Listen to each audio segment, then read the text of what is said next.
عن ابی موسیٰ رضی اللہ تعالی عنہ عن النبی صلی اللہ علیہ وسلم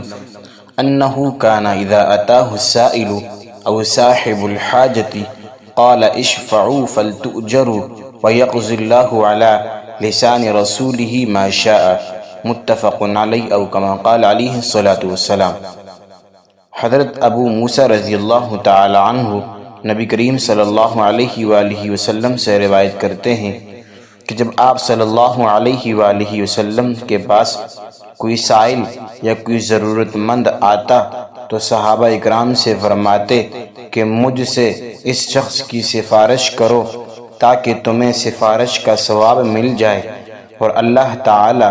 اپنے رسول کی زبان سے جو حکم چاہتا ہے جاری فرماتا ہے۔ اس حدیث پاک کے اندر اچھے کام کی سفارش کی ہدایت دی گئی ہے کہ کسی نیک کام کی سفارش کی جائے۔ اگر کوئی ضرورت، کوئی حاجت مند آدمی آتا ہے تو اس کی سفارش یا اس کے حق میں کوئی اچھا کلمہ خیر کہنا یہ بھی ثواب کا کام ہے۔ مثال کے طور پر کوئی حاجت مند، کوئی ضرورت مند آدمی آپ کے پاس آتا ہے اور وہ اس کام کا اہل بھی ہے اور اس کام کے لائق اور مستحق بھی ہے، تو اس کو مناسب مقام تک پہنچنے میں دشواری ہے،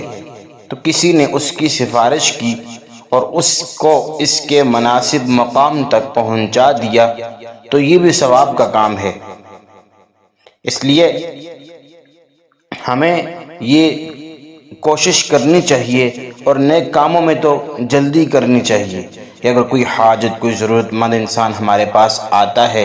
کسی جاب کے سلسلے میں، کسی کام کے سلسلے میں وہ ضرورت مند ہوتا ہے اور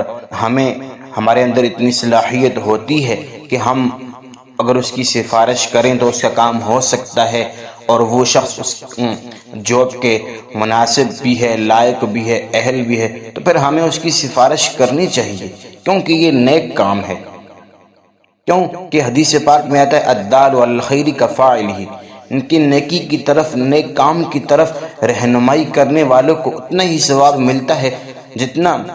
اس شخص کو ثواب ملتا ہے جو وہ نیک کام کر رہا ہے۔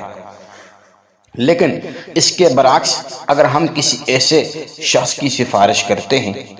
کسی ایسے شخص کو کسی ایسی جاب پر بٹھا دیتے ہیں جو اس کا اہل بھی نہیں ہے، اس کے لائق بھی نہیں ہے، اس کا مستحق بھی نہیں ہے، ہم اس کی سفارش کر دیتے ہیں، تو پھر فرمایا گیا کہ یہ قیامت کی علامات میں سے ہے۔ اسی طرح اللہ کے کسی حکم کو روکنے کے لیے سفارش کرنا یہ بھی منع اور حرام ہے۔ اسی طرح کسی شر پسند انسان کے لیے سفارش کرنا جائز نہیں ہے۔ بہرحال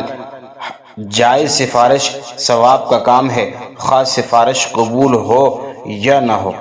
آج کل چونکہ اکثر ہمارے ہاں جو سفارشات ہوتی ہیں دفاتر میں یا اوپر کسی اور کام میں، وہ ناجائز شروع ہو گئی ہیں، اس لیے لفظ سفارش جو ہے یہ لفظ رشوت کی طرح برائی کے ساتھ مشہور ہو گیا ہے۔ تو اب ہمیں خود ہی ان برائیوں کو مٹانے کی کوشش کرنی ہے، ان ناجائز سفارشات کو اور ناجائز رشوت کو ان کو ختم کرنے کے لیے ہمیں خود ہی اقدامات اٹھانے پڑیں گے۔ اللہ پاک ہمیں ان باتوں پر عمل کرنے کی توفیق عطا فرمائے۔